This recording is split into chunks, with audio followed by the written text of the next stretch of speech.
بنو کا ایک نشئی تھا، تو کسی نے کہا کہ آٹا مہنگا ہو گیا، کہنے لگا اپنے لیے قیمت بڑھائی ہے، ہمیں تو روزی اسی نے دینی ہے۔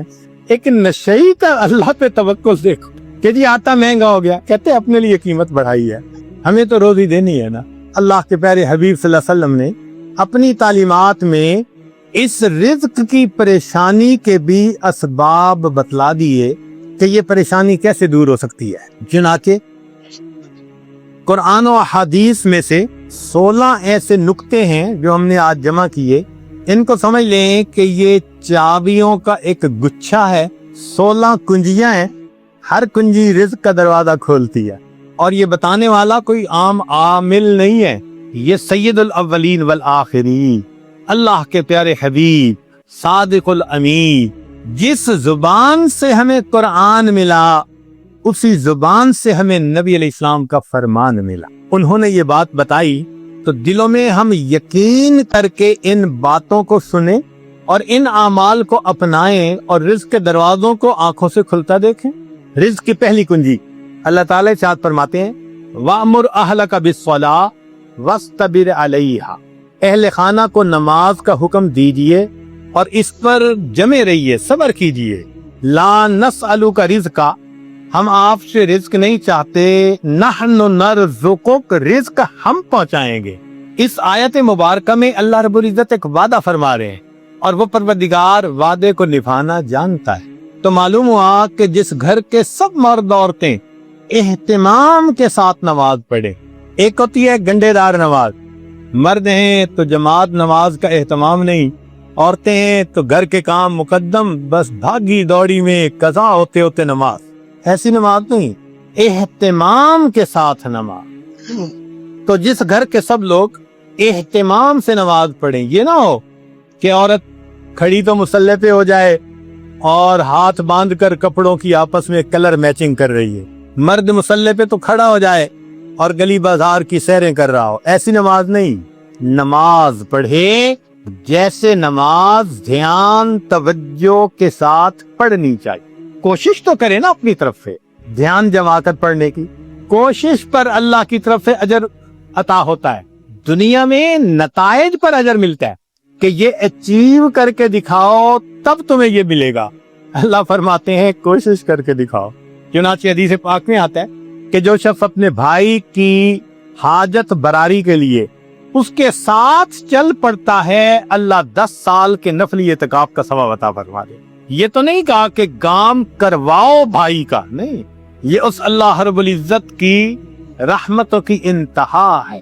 فرمایا کہ منزل تک پہنچنا تو تمہارے بس میں نہیں ہے نا، تو مقدر کا معاملہ، ہم تو یہ دیکھیں گے قدم کون اٹھاتا ہے، چلتا کون ہے۔ تو نماز صحیح اہتمام کے ساتھ پڑھنے کی کوشش کریں، برکتوں کے دروازوں کو کھلتا دیکھیں۔ میرے مالک نے فرما دیا نحن نرزقک، ہم رزق دیتے ہیں۔ چنانچہ آپ گھر کے ہر چھوٹے بڑے کو نماز کا اہتمام سکھائیے، رزق ملنے کی قسم یہ عاجز کھا سکتا ہے۔ ماسٹر کی ہے رزق کی، کاروبار، نوکری، کوئی بھی مسئلہ ہو رزق کا، اہتمام نماز سے اللہ رب العزت مسئلوں کو حل فرما دیتے۔ دوسرا عمل کثرت استغفار۔ قرآن مجید میں ارشاد فرمایا فَقُلْتُ اسْتَغْفِرُوا رَبَّكُمْ إِنَّهُ كَانَ غَفَّارًا يُرْسِلِ السَّمَاءَ عَلَيْكُمْ مِدْرَارًا وَيُمْدِدْكُمْ بِأَمْوَالٍ۔ تو کثرت ذکر سے اللہ فرماتے ہیں میں مال کے ذریعے سے تمہاری مدد کروں گا۔ ایک اور حدیث پاک میں ہے من اکثر من الاستغفار جعل اللہ له من كل هم فرجا ومن كل ضيق مخرجا ورزقه من حيث لا يحتسب۔ امام قرطبی رحمۃ اللہ علیہ فرماتے ہیں گناہوں کی معافی مانگنے سے بارش ملتی ہے، اللہ رب العزت قوموں کے رزق کو وسیع فرما دیتے۔ تیسرا عمل انفاق فی سبیل اللہ، اللہ کے راستے میں نیک کاموں میں خرچ کرنا۔ چنانچہ اللہ رب العزت ارشاد فرماتے ہیں وما انفقتم من شیء فهو یخلفہ، تم اللہ کی راہ میں جو خرچ کرو گے اس کا بدلہ مل کر رہے، ریٹرن مل کر رہتا ہے۔ یہ نہیں ہو سکتا کہ اللہ کے راستے میں خرچ کرو اور ملے نہ اس کے بدلے۔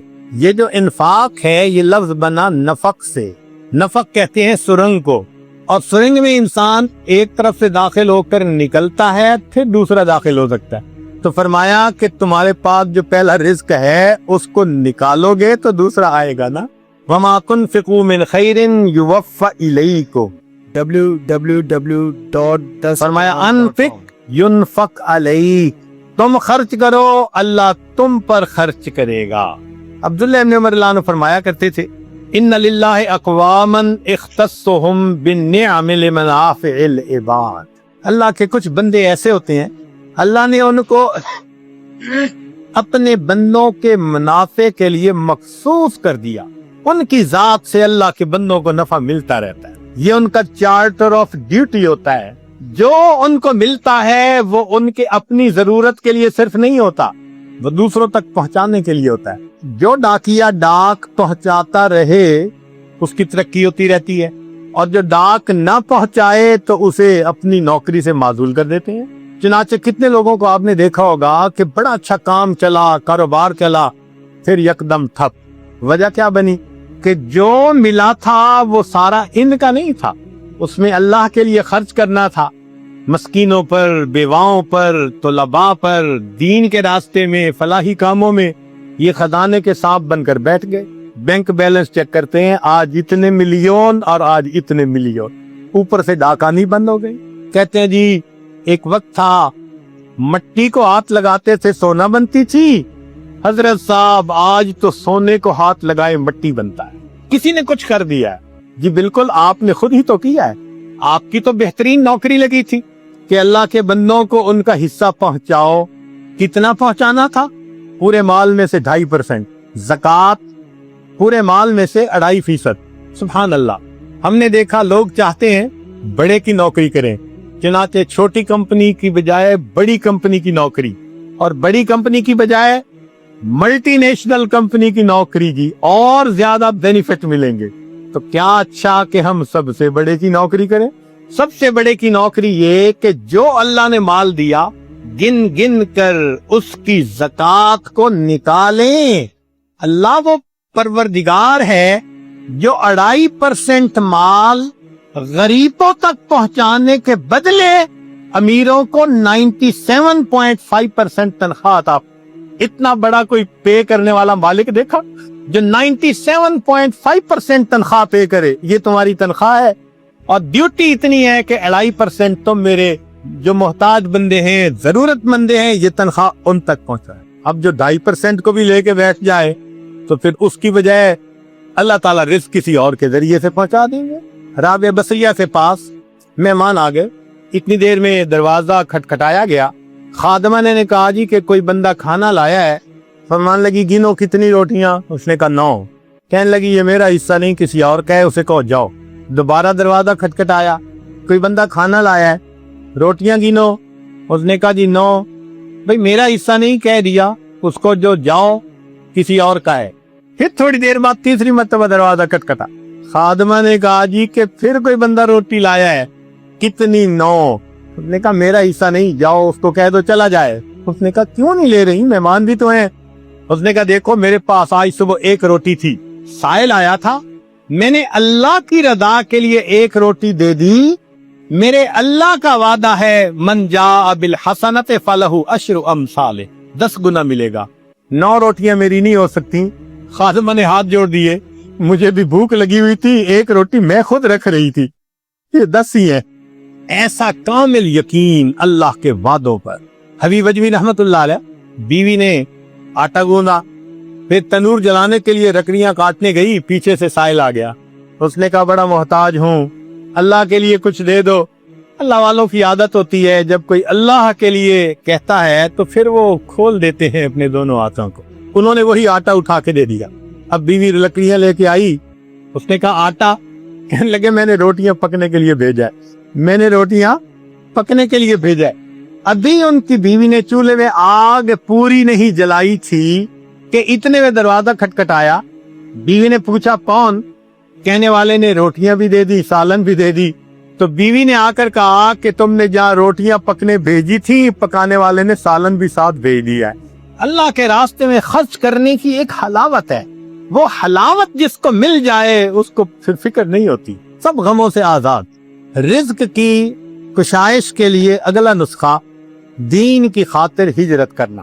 اللہ رب العزت فرماتے ہیں وَمَن يُهَاجِرْ فِي سَبِيلِ اللَّهِ يَجِدْ فِي الْأَرْضِ مُرَاغَمًا كَثِيرًا وَسَعَةً، جو اللہ کے راستے میں ہجرت کرے اسے جائے پناہ بھی ملے گی، رزق میں وسعت بھی ملے گی۔ رزق بڑھانے کی اگلی کنجی تقوی کا اختیار کرنا۔ ارشاد باری تعالیٰ ہے وَلَوْ أَنَّ أَهْلَ الْقُرَىٰ آمَنُوا وَاتَّقَوْا لَفَتَحْنَا عَلَيْهِمْ بَرَكَاتٍ مِّنَ السَّمَاءِ وَالْأَرْضِ، اگر یہ بستی دیسوں والے ایمان لاتے، تقوی کو اختیار کرتے، ہم آسمان اور زمین سے برکتوں کے دروازے ان پر کھول دیتے۔ ایک جگہ فرمایا لَأَكَلُوا مِن فَوْقِهِمْ وَمِن تَحْتِ أَرْجُلِهِمْ، ہم ان کو وہ نعمتیں کھلاتے جو اوپر آسمان سے اتارتے ہیں اور وہ نعمتیں کھلاتے جو نیچے زمین سے نکالتے۔ فرمایا وَمَن يَتَّقِ اللَّهَ يَجْعَل لَّهُ مَخْرَجًا وَيَرْزُقْهُ مِنْ حَيْثُ لَا يَحْتَسِبُ، اللہ تعالیٰ ایسی طرف سے رزق دیتا ہے کہ جس کا وہم و گمان ہی نہیں ہوتا۔ نبی الاسلام نے فرمایا علیک بتقوی اللہ فإنہا جماع کل خیر، تقوی اختیار کرو یہ تمام خوبیوں کی جامع ہے۔ سفیان ثوری رحمۃ اللہ علیہ عجیب بات فرماتے تھے اتق اللہ فما رأیت تقیا محتاجا، میں نے آج تک کسی متقی بندے کو محتاج نہیں دیکھا کہ در در کے دھکے کھاتا پی رہے لوگوں کے سامنے ہاتھ پھیلاتا پھر۔ آپ بتائیے، آپ نے بھی بڑی دنیا دیکھی، سمجھدار ہیں، عقل مند ہیں، تعلیم یافتہ ہیں، آپ نے اپنی زندگی میں کسی حافظ با عمل یا عالم با عمل کو بھوکا پیاسا ایڑیاں رگڑتے مرتے دیکھا ہے تو بتا دیجیے۔ ایک مثال پیش نہیں کر سکتے۔ ہم نے اپنی زندگی میں P H D doctor, highest degree qualification کی دنیا میں بھوک پیاس سے ایڑیاں رگڑتے مرتے دیکھ۔ ہم یہ تو بتا سکتے ہیں کہ نیکی تقوی کی لائن میں زیادہ کھا کر مر گئے۔ امام مسلم رحمت اللہ علیہ کا واقعہ، کھجوریں زیادہ کھانے سے موت آ گئی۔ یہ نہیں بتا سکتے کہ جی بھوکا پیاسا، کہتے ہیں نا یہ طلباء کہاں سے کھائیں گے؟ بھئی جہاں سے انبیاء کھاتے تھے وہیں سے ان کے جانشین بھی کھائیں گے۔ تو موٹی سی بات ہے کہ رزق اللہ دیتا ہے، تقوی کی وجہ سے اللہ رزق کے دروازے کھول دیتے ہیں۔ پانچویں بات کثرت عبادت۔ حدیث مبارکہ ابن آدم تفرغ لعبادتی املأ صدرک غنن واسد فقرک، اے اولاد آدم تو اپنے آپ کو میری عبادت کے لیے فارغ کر، میں تیرے سینے کو غنا سے بھر دوں گا، تیرے فقر کو بند کر دوں۔ کتنے کھلے اور صاف لفظوں میں لاؤڈ اینڈ کلیئر بتایا جا رہا ہے عبادت کرو، ہم تمہارے فاقے کے راستے بند کریں گے، تمہیں غنا عطا فرما دیں گے۔ اس کی مثال یوں سمجھیے کہ ہم نے عام گھوڑے کی قیمت کا ایک دفعہ پتہ کیا تو 20 سے 25 ہزار میں گھوڑا مل جاتا ہے، اور ایک ہوتے ہیں دوڑ جیتنے والے گھوڑے، ان کی قیمت لاکھوں میں۔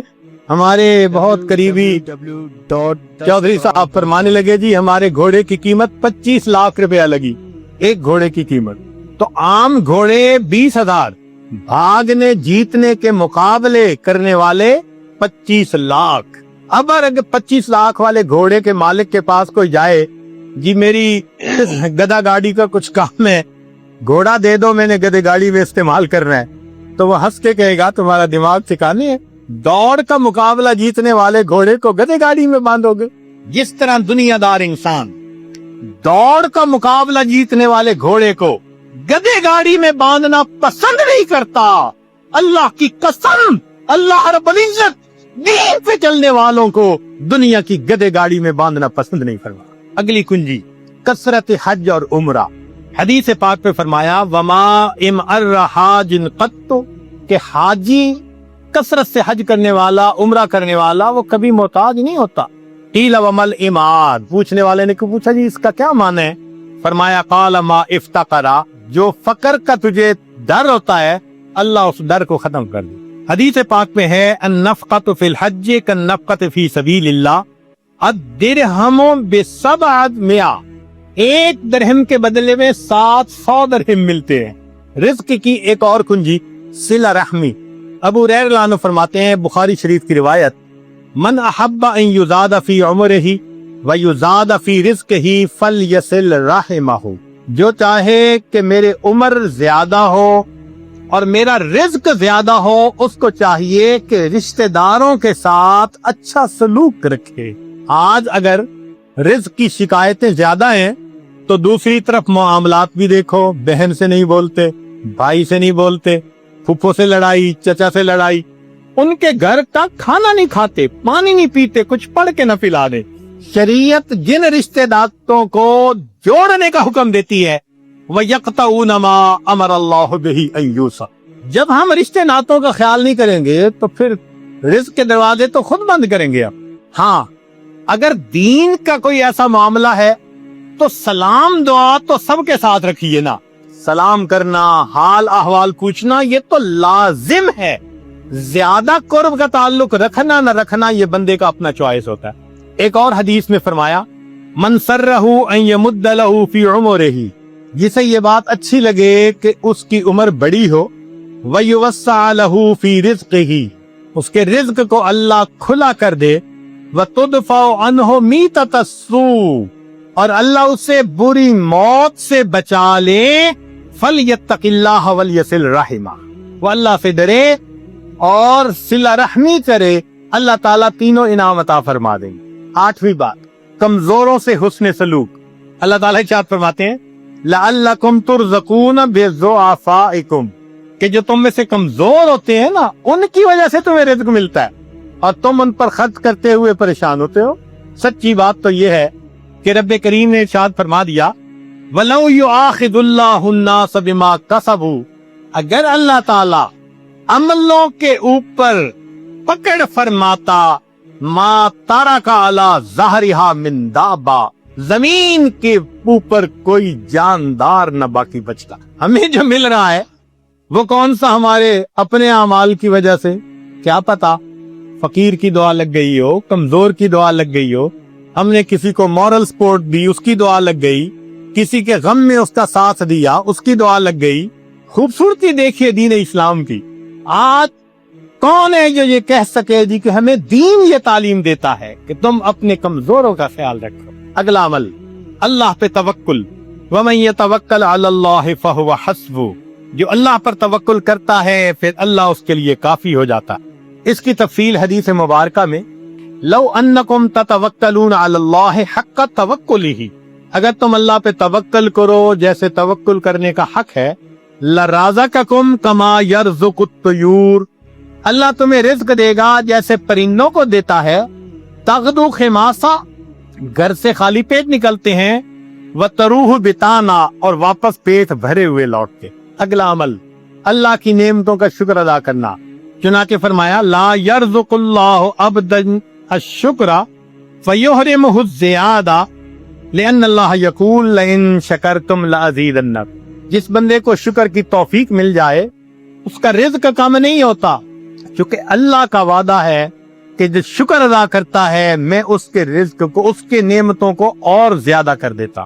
عمر بن عبدالعزیز رحمۃ اللہ علیہ کا ایک خوبصورت قول ہے، قیدوا نعم اللہ بالشکر للہ، اللہ کی نعمتوں کو شکر ادا کر قید کر لو۔ جس نے اللہ کی نعمت کا شکر ادا کیا اس نے نعمت کو قید کر لیا، اس کے پاس ہی رہے گی۔ ابن عطا اسکندری رحمۃ اللہ علیہ، ان کے حکم بہت معروف ہیں۔ ہمارے بزرگ علماء رمضان المبارک میں اس کی مستقل مجالس کیا کرتے تھے۔ ان کے حکم کو پڑھیں تو یوں لگتا ہے کہ اللہ نے اس امت میں بھی لقمان علیہ السلام کا ایک نمونہ پیدا کر دیا۔ کیا عجیب باتیں کہی ہیں۔ تو شکر کے بارے میں ان کا ایک قول ملفوظ، جنہیں عربی کا تھوڑا سا بھی ذوق ہوگا نا، وہ تو سن اور پڑھ کے وجد آتا ہے۔ یہ جامعہ الازہر کے استاد بھی رہے، اور اس جامعہ کو جو پوری دنیا کے اندر ایک مقام ملا وہ ایسے ہی متقی باخدا بزرگوں کی وجہ سے۔ فرماتے ہیں، من لم یشکر النعم فقد تعرض لزوالها، جو نعمت کا شکر ادا نہیں کرتا وہ اپنی نعمتوں کو چھین جانے کے لیے پیش کر دیتا ہے۔ اللہ مجھ سے یہ چھین لو۔ من لم یشکر النعم فقد تعرض لزوالها ومن شکرہا فقد قید بعقالہا، اور جو شکر ادا کرتا ہے وہ ان نعمتوں کو نکیل ڈال کے اپنے پاس قابو کر لیتا ہے۔ تو شکر ادا کر کے اللہ کی نعمتوں کو نکیل ڈال لیجیے۔ پھر فرمایا، گھر انسان جائے تو اپنے اہل خانہ کو سلام کرے۔ اب بتائیے یہ کتنا چھوٹا سا عمل ہے، حدیث پاک میں نبی السلام نے فرمایا سلاستن کلہم ضامن اللہ، تین ہے جن کی ضمانت اللہ نے لی، ان آسا رزق و کفا، اگر وہ زندہ رہے گا اللہ رزق دے گا جو اس کے لیے کافی ہوگا۔ ان تین میں سے جو لوگ اللہ کا ذکر کثرت کے ساتھ کرتے ہیں ان کا کارساز اللہ ہوتا ہے، اللہ ان کے کام سنوارتا ہے۔ حدیث قدسی ہے، نبی صاحب نے فرمایا کہ اللہ فرماتے ہیں یا ابن آدم، اے آدم کے بیٹے، اذکرنی بعد الفجر و بعد العصر ساعتن، فجر کے بعد اور عصر کے بعد کچھ دیر میرا یاد کر لیا کرو، اکفک ما بینہما، درمیان کے وقت میں میں تمہارے لیے کافی ہوں گا۔ یعنی جو بندہ اللہ کا ذکر کرے گا اس کے کاموں کو اللہ سنوارے گا۔ ایک مرتبہ اللہ تعالیٰ نے موسیٰ علیہ السلام کو وحی نازل فرمائی، اتحب ان اسکن معاک فی بیتک یا موسیٰ، اے موسیٰ علیہ السلام، کیا آپ پسند کرتے ہیں کہ میں آپ کے ساتھ آپ کے گھر میں رہوں؟ فخر للہ ساجدہ، وہ تو اللہ کے عاشق تھے، فوراً سجدے میں جا گرے اور پوچھا، اے اللہ کیف تسکن معی فی بیتی، آپ میرے ساتھ میرے گھر میں کیسے رہتے ہیں؟ اللہ نے فرمایا انا جلیس من ذکرنی، جو میرا ذکر کرتا ہے میں اس کا ہم جلیس ہوتا ہوں، یعنی جو ذکر کرتا ہے اللہ فرماتے ہیں میں اس کے ساتھ ہوتا ہوں۔ تو یوں سمجھے کہ ذاکرین کے گھر میں اللہ رب العزت رہتے ہیں۔ حضرت موسیٰ علیہ السلام نے ایک مرتبہ سوال کیا، یا اللہ مجھے بتا دیجئے کہ آپ سے کون زیادہ، آپ کس سے زیادہ محبت کرتے ہیں تاکہ میں اس سے بھی محبت کروں؟ قال، اللہ نے فرمایا اذا رأیت عبدی یکثر ذکری، جب تو کسی بندے کو دیکھے کہ میرا کثرت کے ساتھ ذکر کرتا ہے، فانا اذنت له فی ذالک، میں نے اس کو اس کی اجازت دی، وانا احبہ، اور میں ہی اس سے محبت کرتا ہوں۔ یعنی ذاکر بندہ اللہ کا محبوب ہوتا ہے، اللہ اس سے محبت فرماتے ہیں۔ پھر ذاکرین کے اوپر اللہ کی رحمت برستی ہے۔ صحابہ کرام کے جو اصحاب صفہ کے حضرات تھے ان کے ایک منیٹر تھے، ان کا نام تھا سلمان فارسی رضی اللہ عنہ۔ جیسے ایک جماعت کا منیٹر ہوتا ہے نا، تو سلمان فارسی رضی اللہ عنہ اس کے منیٹر تھے۔ ایک مرتبہ وہ تحلیل لسانی کا سبق کر رہے تھے بیٹھے ہوئے، حدیث پاک میں آتا ہے کان سلمان فی اصابت یذکرون اللہ عز وجل، کہ سلمان رضی اللہ تعالیٰ عنہ ایک جماعت کے ساتھ بیٹھے اللہ کا ذکر کہہ رہے تھے، فمر النبی صلی اللہ علیہ وسلم، نبی علیہ السلام قریب سے گزرے، فکفو، نبی علیہ السلام کھڑے ہو گئے، فقال، پوچھا، ما کنتم تقولون، تم کیا کہہ رہے تھے؟ فقلنا، ہم نے جواب دیا، نذکر اللہ، اے یا رسول اللہ، اے اللہ کے رسول ہم اللہ کا ذکر کر رہے تھے۔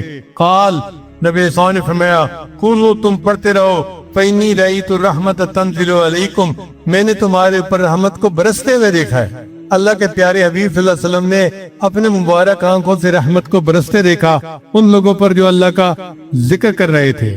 سلیم بن عامر رضی اللہ عنہ فرماتے ہیں، جاء رجل الی ابی امامہ، ایک بندہ ابی امامہ رضی اللہ عنہ کے پاس آیا، فقال، کہنے لگا، انی رأیت فی منامی، میں نے اپنی نیند میں دیکھا ہے، ان الملائکۃ یصلی علیکا، کہ تمہارے اوپر ملائکہ رحمت برساتے ہیں، کلما دخلتا فکلما خرجتا، تم داخل ہوتے ہو یا باہر نکلتے ہو، اور کھڑے ہوتے ہو یا تم بیٹھتے ہو۔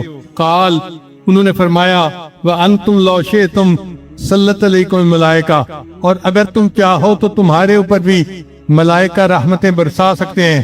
پھر انہوں نے قرآن مجید کی آیت پڑھی، یا ایھا الذین آمنوا اذکروا اللہ ذکرا کثیرا وسبحوہ بکرۃ واسیلا والذی یصلی علیکم وملائکتہ۔ تو دیکھیے قرآن مجید سے ثابت ہو رہا ہے کہ ذکر کرنے والوں پر اللہ کے فرشتے رحمتیں برساتے ہیں اور اللہ بھی رحمتیں برساتے ہیں۔ پھر جو لوگ ذکر کرتے ہیں اللہ ان کے مانگنے سے پہلے ان کی چاہت کو پورا کر دیتے ہیں۔ حذیفہ رضی اللہ عنہ روایت کرتے ہیں کہ نبی صلی اللہ علیہ وسلم نے فرمایا، قال اللہ تعالی، اللہ فرماتے ہیں، من شغلہ ذکری ام مسعلتی، جس کو میرے ذکر نے مانگنے سے روک دیا، آتیتہ قبل ان یسألنی، میں اس کو مانگنے سے پہلے عطا کر دیتا ہوں۔ یعنی وہ مجھ سے مانگتا نہیں، میں مانگنے سے پہلے اس کی دعا کو پورا کر دیتا ہوں۔ اس لیے ذکر جو ہے وہ دجال کا راستہ روکتا ہے۔ نبی صلی اللہ علیہ وسلم نے فرمایا، لا یخرج الدجال حتی یذہل الناس عن ذکر اللہ، اس وقت تک دجال دنیا میں نہیں آئے گا جب تک لوگ اللہ کے ذکر سے غافل نہیں ہو جائیں گے۔ پھر ذکر شیطان اور جنات سے بچاؤ کا ذریعہ ہے۔ قیامت کے دن ذاکرین اللہ کے ہم نشیں ہوں گے۔ چنانچہ ایک شخص نبی علیہ السلام کی خدمت میں حاضر ہوا، فقال کہنے لگا اخبرنی یا رسول اللہ، اے اللہ کے رسول مجھے بتائیے بجلساء اللہ یوم القیامہ، قیامت کے دن کون اللہ کے ہمنشین ہوں گے؟ قال هم الخائفون الخاضعون المتواضعون الذاکرون اللہ کثیرا، جو اللہ سے ڈرنے والے، جھکنے والے اور اللہ کا ذکر کثرت کے ساتھ کرنے والے ہوں گے، وہ قیامت کے دن اللہ کے ہم جلیس ہوں گے۔ سبحان اللہ، یہ کتنی بڑی سعادت ہے کہ ذکر کی کثرت کرنے پر قیامت کے دن اللہ کے ہم جلیس ہوں گے۔ اس لیے ہمیں چاہیے کہ ہر جاندار اور بے جان چیز کے پاس اللہ کا ذکر کریں۔ نبی علیہ الصلوۃ والسلام نے معاذ بن جبل عنہ کو یمن بھیجا تو فرمایا اعبد اللہ ولا تشرک بہ شیئا، اللہ کی عبادت کرنا، اللہ کے ساتھ کسی کو شریک نہیں ٹھہرانا، وعمل للہ کأنک ترا، اور اللہ کو عبادت اس طرح کر جیسے تم اللہ کو دیکھتے ہو، وذکر اللہ عند کل حجر وشجر، ہر حجر اور شجر کے پاس اللہ کا ذکر کرنا۔ اس لیے کسی شاعر نے کہا مراز پیر طریقت نصیحت یادست، مراز پیر طریقت نصیحت یادست، کہ غیر یاد خدا ہر چہ ہست بربادست۔ مجھے پیر طریقت کی ایک بات آج بھی یاد ہے کہ یاد خدا کے سوا جو کچھ بھی ہے وہ برباد ہے۔ تو اللہ تعالیٰ ہمیں اپنی یاد کی توفیق عطا فرما دے۔ نے ابی رضین رضی اللہ تعالیٰ عنہ کو فرمایا اذا خلوتا فاکثر ذکر اللہ، جب تم تنہائی میں ہو تو اللہ کا ذکر کثرت کے ساتھ کرو۔ پھر ایک حدیث میں آتا ہے کہ ذکر کرنے والوں پر اللہ کی زمین فخر کرتی ہے۔ انس عنہ روایت کرتے ہیں کہ ما من بقعۃ یذکر اللہ علیہا بصلاۃ او بذکر الا استبشرت بذالک الی منتہاہا الی 70 ارض وفخرت علی ما حولہا من البقاع، کہ جس زمین پر اللہ کا کوئی بندہ بیٹھ کر اللہ کو یاد کرتا ہے تو وہ زمین 7 زمینوں تک اس کی انوارات کو محسوس کرتی ہے اور زمین کے باقی ٹکڑوں پر فخر کرتی ہے کہ دیکھو میرے اوپر بیٹھے ہوئے ایک شخص نے اللہ کو یاد کیا۔ ابو ہریرہ فرماتے ہیں کہ ذاکرین کے گھر اس طرح چمکتے ہیں جیسے آسمان کے اوپر ستارے چمکتے ہیں۔ ان اہل السماء لیرون بیوت اہل الذکر تضیء لهم کما تضیء الکواکب لاہل الارض، جیسے زمین والے آسمان پر ستاروں کو چمکتا دیکھتے ہیں، اسی طرح اللہ کے فرشتے زمین کو دیکھتے ہیں تو ذاکرین کے گھر ان کو ستاروں کی طرح چمکتے نظر آتے ہیں۔ اس لیے ہمیں چاہیے کہ ہم اللہ کے ذاکرین کی صحبت اختیار کریں۔ ابن مسعود فرماتے ہیں صحبت اختیار نہ کرو مگر اس کی جو اللہ کے ذکر میں آپ کا معاون ہو۔ اور ایک حدیث مبارکہ میں آتا ہے کہ 3 بندوں کی دعائیں رد نہیں ہوتی، 3 بندوں کی دعائیں رد نہیں ہوتی۔ ایک الذاکر اللہ کثیرا، جو اللہ کا ذکر کثرت کے ساتھ کرے اس کی دعا رد نہیں ہوتی، ودعوت المظلوم، مظلوم کی دعا رد نہیں ہوتی، و امام المقسط، اور عادل بادشاہ کی دعا رد نہیں ہوتی۔ تو ہمیں چاہیے کہ ہم کثرت کے ساتھ ذکر کریں اور اپنا پورا وقت اللہ کی یاد میں رہیں۔ ایک بزرگ فرماتے تھے کوئی نقشبندی ہے، کوئی قادری، کوئی سہروردی ہے، اگر دل میں ایک خدا کی یاد ہے تم سب کچھ ہو، ورنہ تم کچھ بھی نہیں ہو۔ اگر ہمارے دل میں ایک خدا کی یاد ہے تو پھر تو یہ الفاظ ہمارے ساتھ ٹھیک لگتے ہیں، ورنہ ہم کچھ بھی نہیں ہیں۔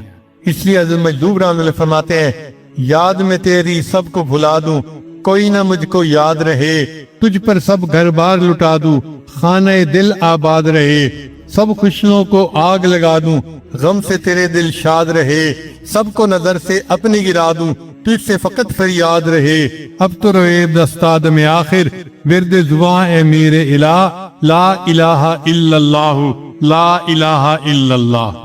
پہلے میں جب تک قلب رہے اور تن میں جب تک جان رہے، لب پہ تیرا ہی نام رہے اور دل میں تیرا ہی دھیان رہے، جذب میں پرراں ہوش رہے اور عقل میری حیران رہے، لیکن تجھ سے غافل ہرگز دل نہ میرا ایک آن رہے، اب تو رہے بستاد میں آخر، ورد زباں اے میرے الہ، لا الہ الا اللہ، لا الہ الا اللہ۔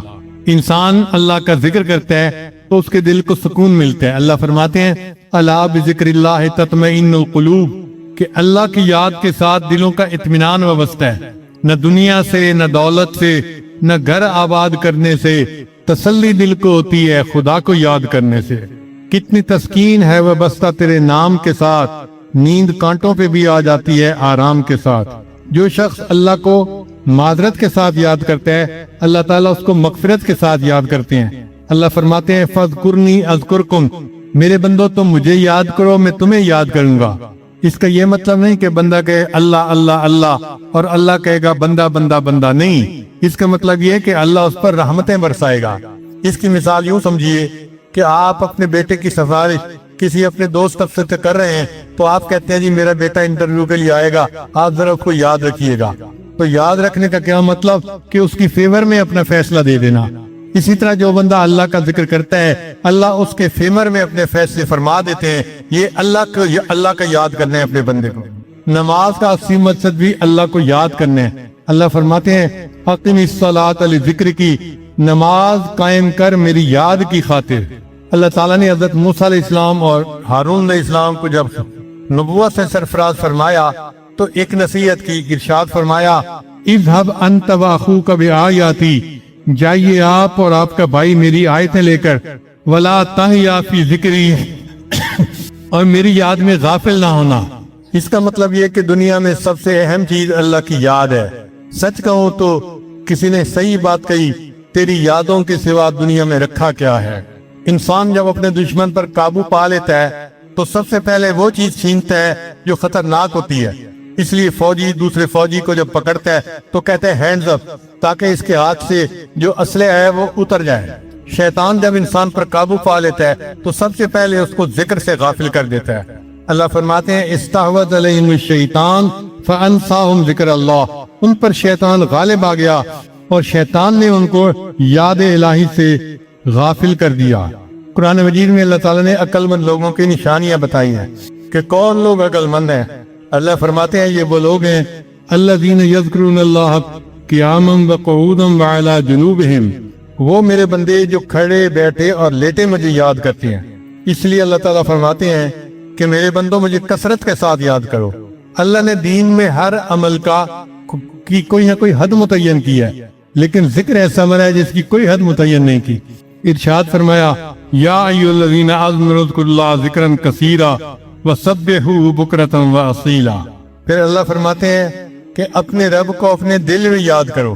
زبان سے یاد کرنا بھی اللہ کا ذکر ہے، لیکن وہ جہری ذکر کہلاتا ہے، اور دل میں یاد کرنا یہ سری ذکر ہے، یہ بھی ذکر ہے۔ اللہ فرماتے ہیں وَاذْكُرْ رَبَّكَ فِي نَفْسِكَ، ذکر کر اپنے رب کا اپنے نفس میں، اپنے من میں، اپنے دل میں اللہ کو یاد کرو۔ اسی کو وقوف قلب بھی کہتے ہیں۔ اس لیے اللہ فرماتے ہیں یا ایھا الذین آمنوا، اے ایمان والو، لا تلہکم اموالکم ولا اولادکم عن ذکر اللہ، کہ تمہاری مال اور تمہاری اولادیں تمہیں اللہ کے ذکر سے غافل نہ کر دیں۔ وَمَن يَفْعَلْ ذَلِكَ، جس نے ایسا کیا، فَأُولَٰئِكَ هُمُ الْخَاسِرُونَ، وہ ہوگا نقصان اٹھانے والا۔ اب ہم ذکر سے غافل ہوتے ہیں تو ہم نقصان اٹھانے والے بن جاتے ہیں۔